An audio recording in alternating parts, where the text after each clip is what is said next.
Hello, Storyline community, Milwaukee Lutheran Church, Oak Grove, Milwaukee, Greater Portland metropolitan area, Oregon, wherever you're tuning in from, and welcome to another episode of the Naked Sermon podcast. I am Jesse. I'm from Milwaukee Lutheran, and I'm here this week with Story from Storyline. Hey, Story. Oh, It's happy to be here. Good to be here with you. So we are going to this week be looking at one of my favorite passages, and this is in the Gospel of John, and it is specifically John chapter 2, verses 13 through 22. And again, as usual, if you want to read more, go for it. You can, read all of John 2 if you like. But these are the specific verses we'll be looking at. So go ahead and pause the video if you like, and grab your Bible or e-reader or however you access these things. And when you have read it to your heart's content, press play and we'll be ready to go again. And again, at some point when we've got a budget, we'll put in the graphic of, the montage. Exactly. That would be, rather than doing like a video like spinning wheel or something like that, we should put together like a video montage, like, and like from a buddy cop movie or something like that. Beautiful. Where it's like inspiring. Where it's like you and I like reading the text and like reading commentaries and like, I don't know, doing some stuff. Yeah. Like we're in the library, the training. Yeah. The training montage from Rocky.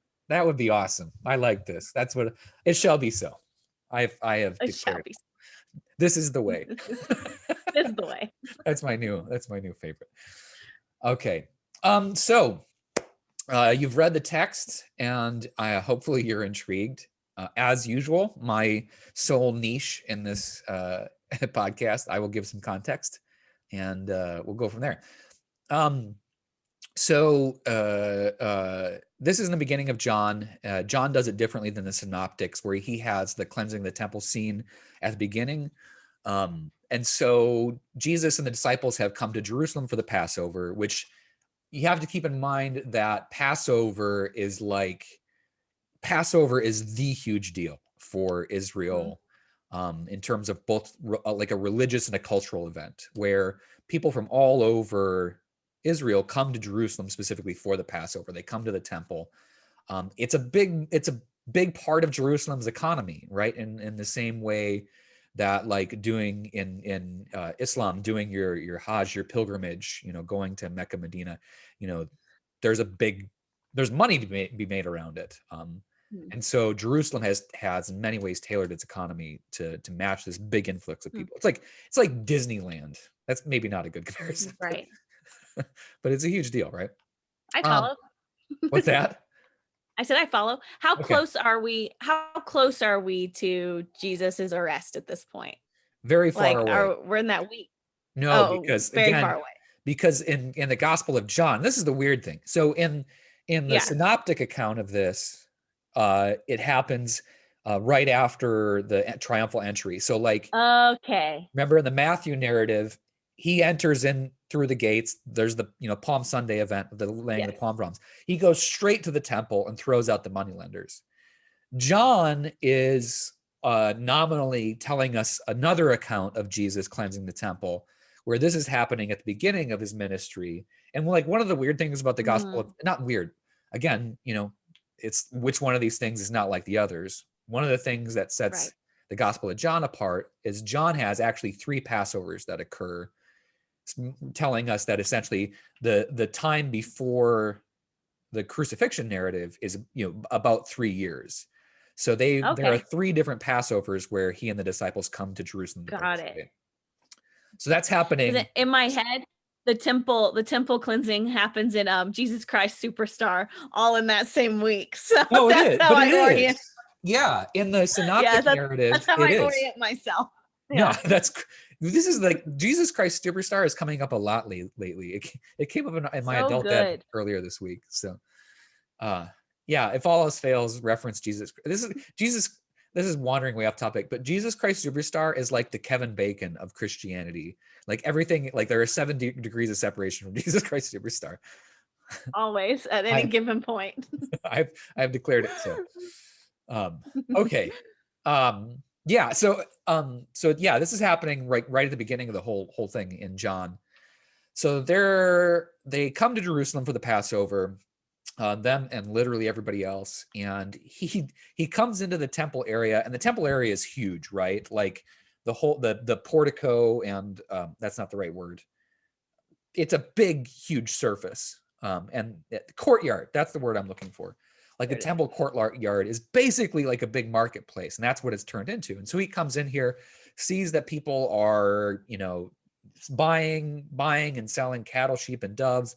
Money changers are exchanging coins, and and so what's going on there is that, most people have, Greek I should say Roman currency, that they're exchanging for Greek currency. So they're exchanging their denarii for shekels or half shekels, something like that, because that's the money that you tithe to the temple with. You can't put Roman currency in the temple tithing box.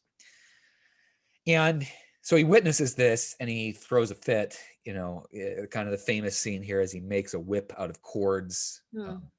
It's indeterminate where he gets those cords from or what exactly they are. They're probably not USB cords laying around. Yeah, right. There's just cords everywhere. And he drives everybody out of the temple. And in John's account, it's interesting. He drives out the sheep and the cattle, right? And then he goes and pours out the coins of the money changers, overturns their tables, and, just generally tears the place up. And then at the end of it, he references, they question him. Obviously, they're like, under whose authority are you doing this stuff? And he says this famous line, "Destroy this temple, in 3 days I will raise it up." And then they, being concrete thinkers, are like, dude, this has been under construction for 46 years, and you're going to finish it in 3 days. Like, be our guest. And then John, the gospel writer, because apparently John underestimates all of our intelligences, inserts verse 21, but he was speaking of the temple as his body. Okay, got it. Thank you for that. Thanks, John. Appreciate it, Captain Obvious. And so was real quick. So I'm looking at it, and so did he only drive out the sheep and the cattle, or so this says drove all from the temple courts, but then both sheep and cattle. And I don't know if he's saying all as in all the animals or all plus both sheep and cattle. Don't know. Okay. This is the tough thing about these texts. And again, it's we're biased because the account in the synoptics doesn't even really make mention of the cattle and the sheep and stuff. He drives out the money changers. That's who gets driven out. He flips the tables, drives out the money lenders in that. So I don't know. Good question. Here it places an emphasis on sheep. He did flip over their tables here too, though. That is the common thread. The table flipping seems to run throughout. Tables have been flipped. If there's one thing that Jesus does, it's flip tables. Exactly. So, then he pulls this Obi-Wan Kenobi line. Strike me down and I will arise more powerful. That's a great reference. I like that. Oh man. We've check off the Star Wars quote. Exactly. For our podcasting together. I couldn't resist. I appreciate it. Thank you. Got it done early. You did quote The Mandalorian. That's true. Yeah, but I think there's a difference between quoting like the original, canon, the original trilogy. I think, and the extended, well, it's not extended universe anymore, but the Disney material. Last kind of, one interesting piece here is understanding like where this situation arises out of. I'm going to do this super quick, so this will get dry really fast. But historically, the Hebrew people, the tithe was built into their whole thing. It built into their society. And it comes out of the Pentateuch. Actually, it comes out of Leviticus, Deuteronomy, and Numbers. There are specific laws in there about what they tithe, and it gets actually pretty complicated. I'm not going to get into that, but kind of the key piece there is that is that people are required to tithe, required, not recommended, required to tithe 1/10 of all that they produce. And so it's like either grain, if they're, an agriculturalist, or, they're supposed to give of their herd of sheep or cattle or whatever. And all that stuff actually, interesting footnote here, was supposed to go to support the Levitical priesthood and the Aaronic priesthood, so it was essentially, this is how the priests made their livelihood and were fed, was they took this tenth of a portion, they burned the fat and the bones. That was the pleasing odor that wafted to God, but they got to keep all the meat. So that was how this worked. So that's how it was at First Temple. Fast forward, like literally, almost 1,000 years, and we arrive at what we've got in this story, where things have changed. The Romans have brought with them a different economical model. Merchants have become an important part of society. Currency is much more important. It's not so much barter and exchange. So like and plus, I was mentioning earlier when we were talking, they've moved from kind of a tribal agrarian herding society to more people in metropolitan areas. So living in the cities that Romans have populated, aqueducts and run, and clean sanitation systems help with that. More people can live in one place. And so the question is how do you make your temple tithe if you don't actually have a product, right? Like if you don't have herds of sheep or fields of grain. And the answer is that you're supposed to, basically, and this is kind of like a echo of modern day taxing, you're supposed to give a portion of your income. Mm-hmm. And so they, but they need to be able to exchange it. And this is where the economy comes in here, for the actual sacrificial piece, right? So because it's Passover, many of them are making special sacrifices as well too. So they're buying sheep, they're buying cattle, they're buying doves to then sacrifice, as means of propitiation or whatnot. And then on top of that, again, it's not in the John narrative, it's in the Matthew narrative. Nominally, apparently the moneylenders are also practicing some like uneven weights, and they're scamming people as well too. So this is the scene that Jesus walks into. So the question we're presented with is like, so what's this story telling us about? Like what is the significance of what's happening here? And when we were talking ahead of time, you blew my mind because I'm sheltered. I'm naive. I've always heard this text out of like the economic, like temple corruption, turning church into a business understanding of it. But you're telling me that like growing up in a more conservative Christian tradition, you heard a completely different spin on this. I did. Now they did bring up the economics of it, but that was the less that what we focused on was the reaction that Jesus had, less on the anything about the scamming and justice. We did hear the den of thieves. That's why we were told we weren't allowed to sell Girl Scout cookies at our church, because shut up. Yeah, den of thieves, a place of, so there was some of that, but that was not like the focus. The focus was, oh, go ahead. No, so okay, this makes sense though. So this is why evangelical Christianity tends to give the Catholics so much crap about doing bingo nights. It all makes sense now. Okay, continue. I apologize. No, you're good. So the focus was, okay, so growing up Southern, Baptist Texas, was Jesus's like manly reaction to this response, that Jesus here was no hippie. He wasn't some hippie dippy peace loving dude. He was a man's man who got his hands dirty and picked up his whip and raised his voice when he needed to. It was more of a focus on toxic masculinity and not like the actual like content of his rage or of his anger here, or even the reasoning. Again, it was used as the reason. People did tell us that, well, he was mad because they were just degrading his father's house. But so they throw that in there, but it was definitely more on the this is proof that Jesus isn't a pacifist. This is proof that Jesus is a man's man. Essentially, he's a tough guy, like very Mark Driscoll of us in the South. This picture, not to drop any names, but this picture of Jesus as like is not what the liberals want you to think.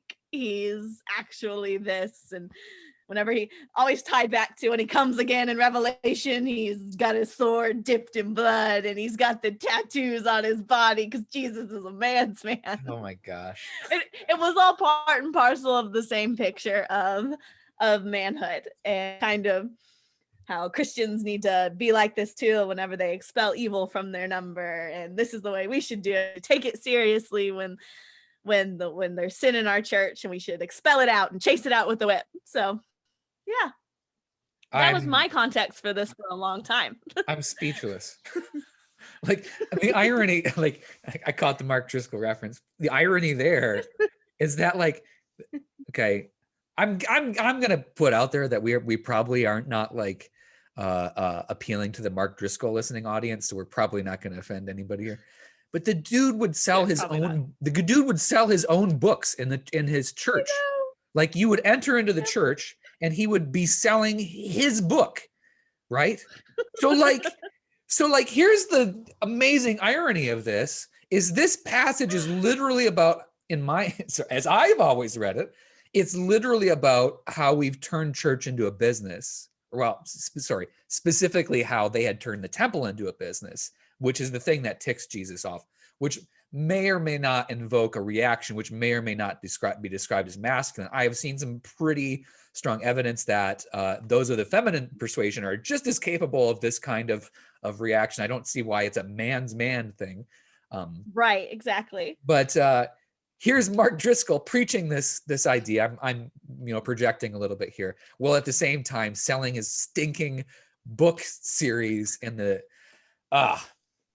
like, why? Well, he also compared the book of Esther to a beauty pageant as opposed to the sex trafficking that it was. So, I don't know how deeply contextual he was about his. Anyway, not to derail us with that. The book of Esther, by the way, is one of the funniest books in the Bible. Like, straight up, some of the most beautiful satire and comedy in there, and definitely not a beauty pageant. Anyways. Right, exactly. I don't need any more reasons to dislike Mark Driscoll. Let's do this. Anyway. Okay. All right.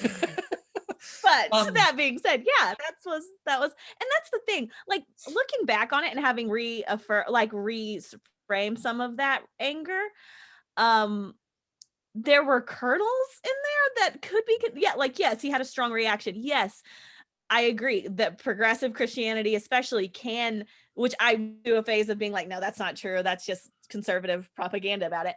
But now, like we've talked about, progressive Christianity can be a little soft on this picture of Jesus, who does call people out very strongly. And like we talked about when Lenny Duncan was on talking about how, like, we need to reclaim some of that. Like, we call it white supremacy a sin, we exercise it. Like, there's something to be said for that. Absolutely. And I had to kind of like reaffirm that in my own understanding of Jesus, and that kind of, but it's not, like you said, the thing is, it's not a masculine, it's not a treatise on manhood. It's and now I would argue that's who you see doing it most these days are probably women. Like, saying that this is not what this should, being willing to call out people for it. BIPOC community and women in the BIPOC community specifically have been raising their voices for a long, long time about that. So yeah, calling it a masculine reaction is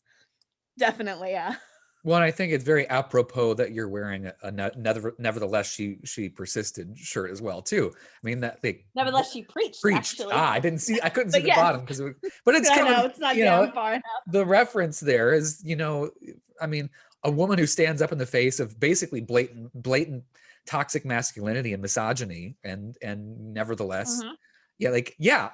Like, why is this image of being outraged by abuses of the church, or just abuses of humanity in general? Why is that in masculine image? Like, I'm terrified of conflict. I know. Maybe that, me too. Apparently in Mark Driscoll's eyes, that makes me less masculine, but whatever. It does. It does. Probably. Or it used to. Who knows? Yeah. I don't know what he's doing these days, but used to. I don't take enough creatine. I don't know.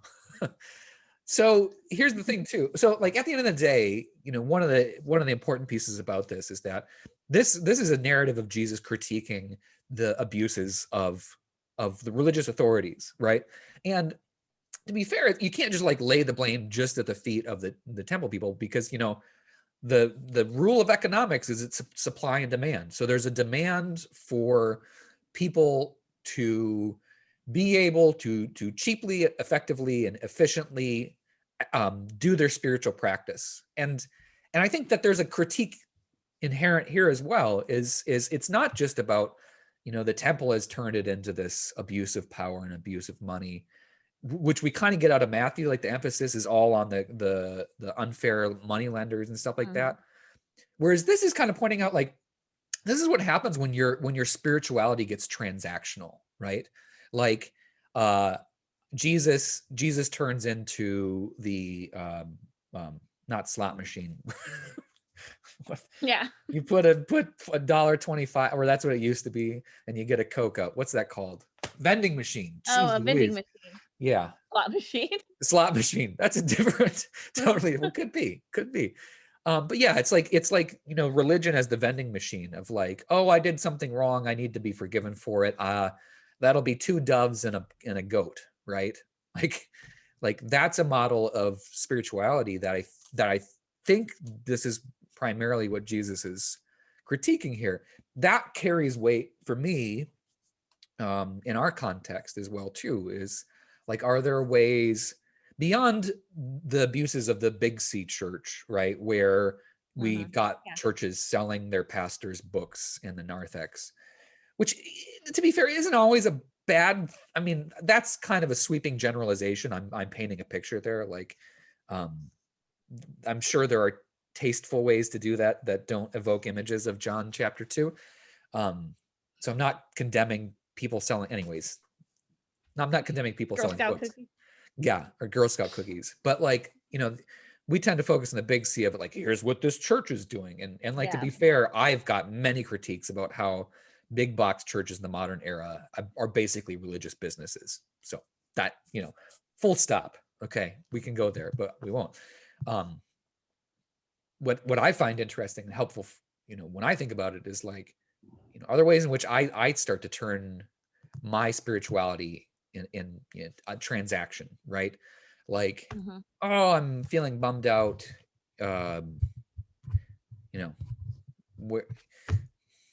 Where's my devotional reading that will make me feel better, right? Again, this is not a one size fits all rebuke, but it's what I feel. Jesus is like not just calling out the moneylenders. He's calling out the spiritual economics that drives us to that point. So Well, and I think especially now, whenever and this is a little bit of what I've seen. Again, not to even though like I love to pick on my Southern Baptist roots, my Texas roots, but really a problem that I've seen a lot in progressive Christianity within the online world, like where it feels so like, I don't know, all about curating an online image of like, I want to make sure people retweet me or re-Instagram. And even if that's the thing, what they're saying is good. Like there have been a few, like, I would say like some of my first people that got me into like a broader understanding of Christianity, who I still love and respect, but now I'm like, I still love you, but I can see what being an online influencer is doing to you. I see that these are headshots that you're using with your own quote. And I don't know that that's inherently bad, but there's just something about it that sits similarly, where I'm like, this might just be the world you have to compete in because this is what we've created. But there's something about it that feels very transactional. And like, again, it's a different, like somebody once used the term about one of like these like kind of white, rich middle class, or like white middle class like women, like Christian authors, and not to pick on women because I think but I'm just saying like that kind of brand where it's like it was like they called it curated messiness. I forgot who said it, but I was like, yes, like that is a lot of what it is. Like, oh, I'm just so messy here in my messy hair, my bun, and my coffee, and life is hard. And that kind of curated vulnerability. And I'm just like, and I'm not saying you're wrong. Like I don't want it to sound like because I do think like there's so many few things women can do without being critiqued, and I don't think it's just a woman problem, but it's just the I don't know, something about that social media Christianity, which is not wrong, but there's something about it that feels kind of like this, but kind of like transactional. Well, but Like it's like there's an yeah, intentional contrast there. I mean, because like totally, right? And it's not just, to be fair, it's not just women either. Like this is, you know, right. oh man, tough, tough day tough day being a pastor, blah, blah, blah. And I'm taking Yeah. my break with my coffee, in the, you Yeah. know, and to be fair, there are less expectations placed on men concerning our general appearance. I mean, Exhibit A, my uh, uh, collection of flannel shirts notwithstanding, but it's that mindset of like it's the narcissistic reversal of like, oh, here's Jesus flipping tables and chasing out moneylenders and blah blah blah, and oh, and yeah, exactly, like, well, look at what look at the good and wonderful thing that I did, and please retweet it and hashtag it and forward it. And Yeah. I'm not good enough at social media to know all the right lingo to use here. But like the contrast here is like, here's this crafted image of like, and I would even use the phrase like, kind of like the kumbaya, why can't we all just get along together? And, Jesus just wants Yeah. everybody to be friends. Versus there are people who might have slept outside the Starbucks you're taking your photo from last night. And Yeah. in the grand scheme of things, that's actually Jesus's primary concern, right? And in this Right. context, this is the issue that is being contrasted here. Is Jesus comes into Jerusalem, which is supposed to be this day of the year celebrating, the Passover, which is this momentous event in the history of the Hebrew people. It's freedom from slavery, but it's also this idea of like, again, the whole Passover narrative of like giving up your firstborn. It's like the gifts that God has given you and the ways that you understand that gift. I mean, there's a whole theology built in there, and they've turned it into Disneyland, right? I mean, and again, this is Yeah. probably a bad generalization. Meanwhile, and we've been talking about this in our conversations this year, especially around the Mark narrative, the Matthew narrative, where Jesus spends the first half of his ministry caring for people that have been left out from this system, Yeah. caring for the people that are sick and ill and injured, who can't make the sacrificial purification because they can't get healed from their affliction. They're too poor to buy a dove or a cow or a sheep, and so they're considered left out of the religious Right. landscape, right? They're the oppressed, the ostracized, the unwanted. And Jesus, I Yeah. think, is like, we've got people that are sleeping on the streets, that are starving, that are struggling with mental illness and, in first century parlance, demons. And you all are buying and selling sacrifices like it's the New York Stock Exchange. Yeah. Yeah. Yes. And I think that is, yeah, because I was trying to think of like a way to phrase it. Like, it's not like I'm not against selfies or like pictures on social media and I love social media. That's half of my, I'm not anti social media, but I think that's it. It's the type, especially in Christian like leadership and spirituality, that centers one experience. And Yep. that's what I've seen. Like, Yep. it's if that's not what you're doing and you have your photo with your coffee after a long day, more power to you. Go You for it. relax. I am proud of you. But it's the making bank off of normalizing your own experience, especially if you're white middle class, upper middle class, and saying like, this is the experience everyone has and this is what I'm making my money off of. Yes, it's that, but I'm forgetting about what's going on right outside my door. That is when it feels very like this, where I'm like, Yeah. okay, sorry. Yeah. Like, Yeah. No, yeah, totally. It leaves me in that same spot. By the yeah. way, I hate social media. I'll say it Yeah. plainly. I hate it all. I don't even like texting. I'm awful at all of them. I'm like a weird millennial Luddite in that regard, but that's a different, enough about me. So here's the pivot then. Is like, it's the question of Jesus is attacking and confronting a really an image of church here, and again, we're talking big C church, like spirituality, organized spirituality in general. And that he's critiquing this image that he sees as misrepresenting what it should be about, but also is ignorant of like actual human suffering and the things that Jesus is primarily concerned about. So he does this interesting switch where, there's this weird interplay at the end with the temple leaders, where Jesus not so subtly references the idea that he's the temple, right? So that the place where God encounters humanity is in him, not in this gigantic building, and that's been turned into a marketplace. And I wonder where like, in light of the conversation that we've had, where does that leave us, and where does that encourage us? Look, in that bigger picture. For me, okay, since I brought it up, something that is really important for me. I mean, well, number one ditch to stay away from here is there's the temptation to say, well, it's the well, God is in all of us, and whatever we do is, in God's image. Like, no.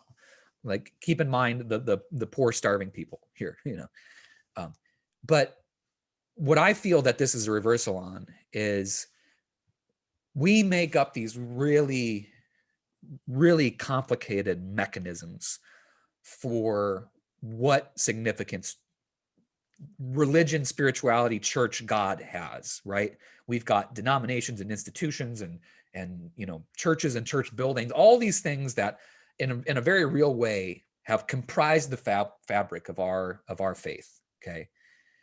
Jesus simplifies it hugely. He's like, you all are going through all this stuff to make propitiation, to make sacrifice, to like make yourself right with God. I'm right here. Let's streamline this a little bit. At the end of the day, this is what the incarnation of the divine looks like. It's in me.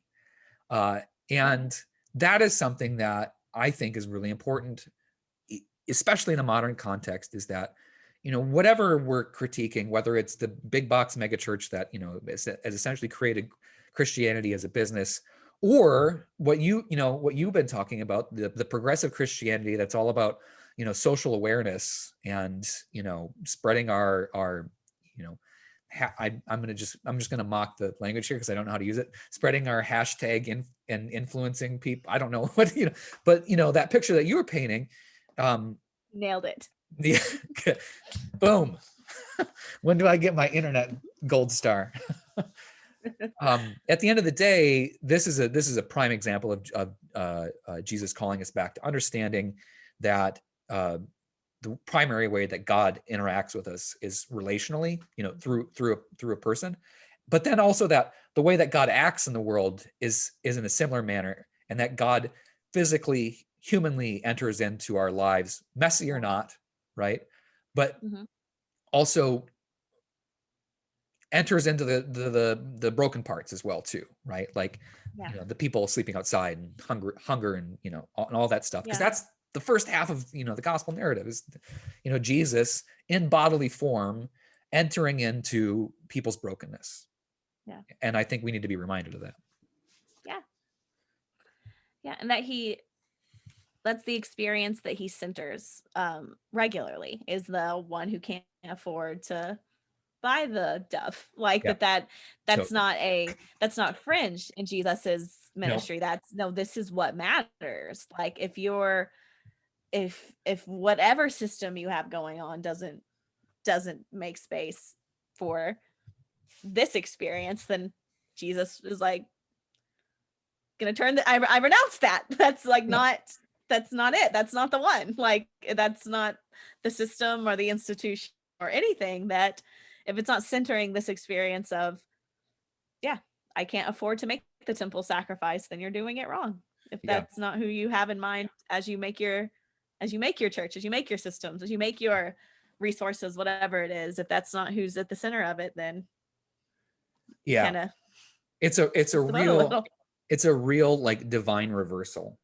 Like, in this model, who's at the center? Well, the center is physically the temple, and who's at the center are the people that are participating in this spiritual transactional economy. And in a very real way, this is Jesus reversing that. It's like the cat's cradle move where you flip it and all of a sudden the strings that are on the, that's an image that maybe is going to fly past people's heads. But he takes the center, and the center is now the fringe, and the fringe is now the center. And that's, and if the divine presence is emphasized at the center, well, the divine presence is emphasized at the people who were formerly at the margins. Yeah.